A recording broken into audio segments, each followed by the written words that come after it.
Hey, Wayne Fox back with another video about these two scanners, the 640 and the 680. In the previous video, I talked quite a bit about them, and I really didn't recommend this one because I think it had some flaws. I also had some comments in those about these aren't very good scanners. They don't scan very well if you compare them to a high-end scanner like an Epson Perfection. So let's talk about that real quickly first. Yeah, they aren't compared to the Epson Perfection. Yeah, they're not. This scanner can scan at 48-bit color. It can scan up to 4800 DPI. I think it might even go to 9600 DPI. Incredible high resolution, which if you scan that high and then you bring that down to a smaller resolution, gets rid of a lot of the artifacting and makes it look really good. These here can only scan at 300 or 600. They have a 1200 DPI, but that's interpolated, so no point in that. You might as well go to Photoshop and let it do the interpolation. It'll do a lot better job. But let's be honest, that's not what these were designed for. These are designed to take a box of pictures like this and scan them very quickly and give you a decent image that you could probably print the same size print from, and it will look pretty good. It might even look better because it'll do some color restoration. You can do that with these too, and the V700. But the problem is, it's going to take 2 to 4 minutes per 4 photographs, so maybe nearly a minute a photograph to scan those. If you're lucky, maybe 30 seconds, because just taking them in and out 4 at a time is forever, and then the scanner takes a couple minutes to scan those 4. With these, if I want to go at 300 DPI, I'm talking about 1 a second. So I could literally scan this whole box in 4 or 5 minutes, and it would take me a couple hours or longer to scan it here. If you got 5,000 photographs, you're talking months over here. You're talking several hours a day of all your spare time, and here you're talking maybe a couple of days. Now, there are things that might need to be scanned at a lot higher quality. If they're historical, if they're important, and maybe you're trying to get something to preserve what was, or even try to get back to what it was, then you need one of these. But if you just got thousands of little snapshots to get through and you just want to put them on the web somewhere so that your kids and grandkids and people can see them and maybe download them and use them themselves, then this is your answer. Yep, they're not as good as this, but it's still pretty good. So let's talk quickly about what I thought was wrong with this one. First of all, this is a Wi-Fi scanner, which is pretty cool. This one's just, you got to hook up a USB cable. But the problem was I couldn't get it on my network because it required a WPS router, and I don't have one of those, and a lot of people don't have one of those. Most of the mesh routers that people are using nowadays, like Eero and stuff, they're no WPS. Well, they did a driver update and a software update, and now when you install this scanner, it does give you the ability to get it on your network even if you don't have WPS. So I was able to get mine on the network. It does work. It'll send the images to my computer without a cable at all. It probably enables some other things. I know this is a really good document scanner, and I think it might give you some capabilities of scanning documents quickly, maybe to Dropbox or something like that. That'd be pretty cool. So anyway, they fixed that problem. The other problem I had is if you had a box of photographs, they're probably in a certain order, and with this scanner, there's no problem because this scanner, you put them in face down, and it takes the bottom print, so it's scanning starting with number 1, and you just work through your box. So number 1 is 01 JPEG, and the last one is 0200 or whatever. The problem with this scanner that I had was when you put them in, it requires you to put them face front. They actually flip the document scanner and the photo quality scanner, but it still feeds from the back. So if I took a stack like this, and this was 30 pictures, my 30th picture of my stack would actually end up number 1, and my last picture, my first picture, would end up number 30. Then if I took 30 more pictures, my 60th picture would actually end up 31, and my 30th picture would actually end up 61 or whatever. So the only way you could really get around that was you had to scan from the back to the front. Then you got to figure out how to reverse all those numbers, though. That's the problem. Well, in the new software, if you take your stack of 30 and put them in, and you take your next stack of 30 and put them in, and so you just go from the front of the box to the back, just like this, then the software figures all those chunks out and puts everything back together, so now they're numerically in sequence like they are in your box. So they fixed it in the software. It works very well, and if you use a 680, it knows to do that. If you use a 640, it knows not to do that. So it doesn't matter which one you use, it'll figure it out right. Just scan from the front to the back and you're good to go. The last complaint I had was about the scan quality. I thought this gave me a better scan. There were some weird things going on with this one. And I found a couple of settings I've kind of tweaked, and I can get a better scan out of this one now. You can't get this anymore, I don't think, but I think with the change that I found, you'll probably be happy with what you're getting out of this one. It certainly beats sitting months and trying to use something like this. I'm personally still using this one to scan all of my stuff. This one does have a little issue. It's a little too contrasty, and this one solves that a little bit, but the problem is when it solves it, it does it by giving some kind of milky noise through the picture, which you can see on a computer pretty easy. So what I thought I would do is I'm going to take this Bill Atkinson test target. We're going to scan it with all three scanners at 600 DPI, and we're going to take a good hard look and compare what the three are doing, differently. And I can kind of show you the problem I'm talking about with this one. I'm also going to scan these 8 photographs from 1983. I'm going to let each scanner do its version of color restoration. And I'm also going to show a couple of things I found with this one that gives me a better scan, and for the most part on par or close enough to this, considering what we're trying to accomplish, that I think most people will be happy with them. So let's head on over to the computer and let's take a look at those and see what we got. So the first thing I was going to show is the Atkinson target, and it's going to be difficult for you to see this on a mobile device or a television. The things I'm going to talk about are pretty apparent on my color calibrated display. I think I can give you a little bit of an idea what's going on. If you'll notice, the V700 scan is the one on the left, the 640 is the one in the middle, and the 680 is the one on the right. And it's pretty apparent that the 640 and 680 both have a little more contrast. That's not surprising because the V700 was scanned without any corrections, so basically it's generally going to return a fairly flat scan. It's assuming you're going to make those corrections later. It's kind of like make sure all the details there, and it's pretty easy to add contrast to an image like that. Obviously the other two, because there's too much contrast, that generally means you're not going to be able to take the contrast out as easily. Let's zoom into this section right here and just take a closer look at what's going on. Again, this is more difficult to see. If I look at the V700, I have a very smooth gradation in all these tones with very little noise. I can see a little bit of noise in all of these, especially in the midtones, but it's pretty clean. And if I look at the 640, I'll notice in this area here I have quite a bit more noise, and I'm describing noise as a density difference in the pixels. In theory, these pixels should be very gradual, and you shouldn't have a darker pixel or a lighter pixel in the middle of these. And here you can see I have some darker pixels, and I've zoomed this into 100%. So to give us a better idea, the other thing you'll notice that on the 640, when I get to about here, the noise kind of clears up, and then pretty much everything from here up goes straight black. And this is the contrast problem that the 640 has. I get the same thing down here. While I'm actually seeing a gradual change to black in this section down here, I go to black pretty quick. If I look over here, and I don't know if you can see this on the screen, but I have a lot of gray colored noise, and I'm going to call it noise just because it's lighter than it should be, and it's speckled. I have a lot of speckling, and it's especially going in here. Now I'm going to zoom in a little bit more just to see if I can, if that'll show a little bit better.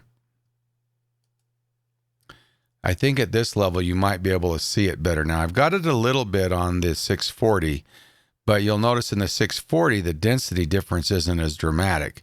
Here I've got this gray, hazy, pixely blotch going on all the darker regions, and it's not as bad in the middle, but you'll notice that the 700 is much smoother, and you can see the noise in here and this one. As I go up, you can see the noise in here in this one. So that gives us a basic idea of Epson obviously tried to reduce the contrast a little bit, and so I think that's where this is coming from. And as long as you're looking at it at a normal resolution, it's not terrible because you really can't pick that up. So like, for example, these, which are very, very large files, see this is down to 14%. All that down-resing pretty much blends all that away. Let's take a look at the individual photographs I scanned and used a few different settings just to give you an idea of what you expect out of the 640 and the 680. So in my original testing of the 680, this is some of the results I was getting. And the one thing that I wanted to show, this is the 640 on the left. And if I zoom into 1-to-1 here, you'll see that this area is fairly clean. Now, the color restoration on this particular picture wasn't as good. If I zoom into the 680, I was getting this pattern noise. And it was pretty common. And this is the reason I really didn't think it was as good a scanner. And if I scroll through these, every one of these tends to have this problem. If I look in here, you can see all of this noise I'm getting, almost like little white specks. Here, this print's a little warmer, but you'll see I'm not really getting a lot of that noise. But if you go through every image, you'll notice that the color restore on the 640 is a little warmer than it is on the 680. And for the most part, both are acceptable. If you didn't see them side by side, you wouldn't think much about it. You get one like this, which is pretty neutral and doesn't have anything, and you really don't see anything at all. This is where you can see the 640 did a little bit better job pulling some color out of my son's face. And if you look up here, you'll see that, this is much cleaner. If we go over here and look, we've got a lot of noise going on up here. And this particular image I've scanned several times, and I got a different result nearly every time. The last one on this group here, this one's a little less contrast, so on the surface it looks a little bit better. But again, if you look and zoom in, you'll see that, you can see that there's just no noise here. And if I zoom in here, you can see all the noise that I'm picking up. Now the question is, which is better? And I don't have a good answer for that. I think in some cases one looks better. For example, this case, I think the 640 one looks better. This milky haze that I've got going on here just doesn't look very good. But in this case, I think even with that, I think this one looks a little better, even if I go to 100%, because I think this one's got just a bit too much contrast. Now, I have no problem with either one of these, to be honest with you. So this was kind of the original problem I was getting. Real quick, I just wanted to show what you can get out of a V700. This is the V700 with no corrections, and this is pretty close to the original. You'll see I have a lot less contrast, all the detail in the doors up here. And this is with the V700's version of color correction, or color restoration, I guess is the right word. If I go up here and I look, and you'll see how clean this is. Now, one of the downsides is that it's so good that it's picking up every little speck of dirt and dust. But this is much cleaner. I really don't have any noise. This is basically just the grain of the paper that it's picking up. And as I go through, you can see that each of these, I've got a good clean color. And so what you're going to get, you get what you pay for, and you get the time that's invested. If you look at this one, if I look up here, not only am I not getting noise, but you can see how well I'm maintaining some of the detail of these fall leaves that are on the ground of this photograph in the background. And I think the color on this is pretty good. Now, it's got a little more contrast than the 680 would give me. And the one thing to keep in mind is that the color restoration is something that you can tweak. I can go in and I can take contrast out. So you use a flatbed scanner like a V700 or V750, I think is the current one. You have a lot of control, and you can definitely get a superior scan if that's what you need, and you're willing to invest the time. So I thought I would just throw out two suggestions, and it's giving me much better results on the 680. The first one is to maybe scan perhaps at 600 dpi. If you look at the image on the left versus the one on the right, you'll notice that the noise is not as prevalent on the one on the right. And the reason is not because the noise isn't there. In fact, if I zoom in, you'll see that I've got a lot of noise. The difference is I'm going from a 600 dpi image, and I'm having to down-res that, which is going to blend a lot of that together. And so the end result is, if it's on a smaller device, that down-resing will kind of blend that together. So that helped quite a bit. But to me, the real discovery was when I tried to scan these with the auto enhance turned off. I assumed that the auto enhance would be a good feature. It works fine on the 640. There are no issues. But I thought, let me just give it a try. So on these images, they both have been scanned. The one on the left is with just the color restoration on. The one on the right is color restoration and auto enhance. So the first thing that's quite apparent is the pretty remarkable difference in color. And to be honest, I think the one on the left is a little more pleasing. Neither of them are great, but this one to me is definitely too yellow and jaundiced looking. But if I look up here, look at the difference in the noise that I'm getting. So somehow the auto enhance is actually messing it up, and that feature, which works fine on the 640, doesn't seem to work quite so well on the 680. And every single one of these images, if I turn auto enhance off, I don't get all this, whatever this is. I'm not sure what these white specks even are. There shouldn't be white specks there. The only thing I can assume is that there's maybe some reflections off the texture of the paper.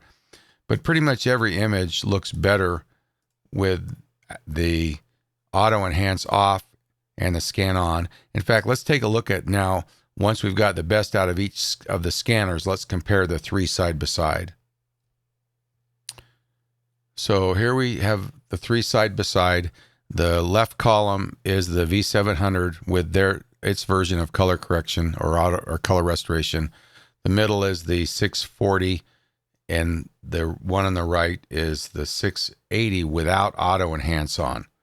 And if we start looking here, we see that we're getting pretty good results. In some images, one looks better than the other. For example, in this first image, the one on the right looks the best to me. If I go to this one, I think the one on the right might be better, but I don't have too much of a problem with the one in the middle. The V700 isn't as good, but I could have fixed that one. Okay. Here I think the V700 gave me the best color and the best image. Here I think the one in the middle from the 640 is the best image.